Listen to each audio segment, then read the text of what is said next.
the key highlights of my life, and I certainly thank us for making us so welcome on only a few weeks ago. It was such a privilege to visit. It's a privilege to visit artists in their communities, but that visit was so memorable. Rupert also talked about the Australia Council going through a period of transformation, and it's my great pleasure to share very briefly tonight the direction in which we're heading. We're very fortunate to be building on a great foundation and work done over 40 years now, but we recognise that it's a time to change.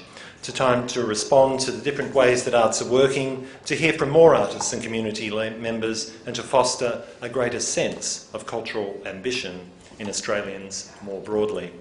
Indigenous arts and culture always has and always will be vibrant, dynamic and central to the work of the Australian Council.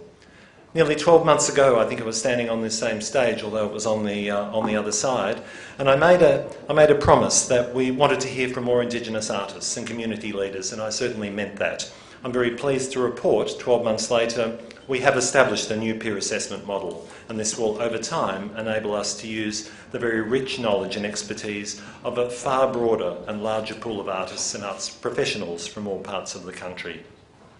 Being in conversation with more members of the community allows us to respond to evolving arts practice and be more flexible in responding to the diversity of the applications we receive. My very sincere thanks to those who agonise over the decisions that are made each and every year at the Australia Council. This artist-led decision-making in the past, to those on our current panels and to the many, I hope many in this room, who will serve on our panels and help us make those decisions in the future. We're also developing a new grants model for supporting artists and arts organisation, and this will be announced later in the year to be enacted from the 1st of January next year. Our overall goal is to make it easier for artists to apply, to cut the red tape and to support and produce excellent work. We're also focusing on how we can best develop our arts organisations, the many organisations across this country, to be more sustainable in challenging times, and we're looking at new ways to help artists to bring new resources and to find audiences and markets for their worth, both here and in the extraordinary market overseas. These are exciting times, and we're confident that this ambitious new approach will greatly enrich the arts right across Australia. However, with all these changes, and change sometimes is scary, there are two critical things that remain the same.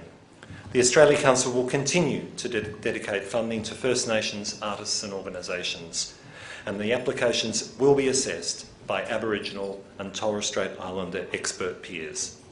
Investing in residencies is also one thing that won't change and will actually expand the way we provide opportunities to artists to follow their inspiration, pursue fruitful collaborations and make wonderful new work across Australia and in many parts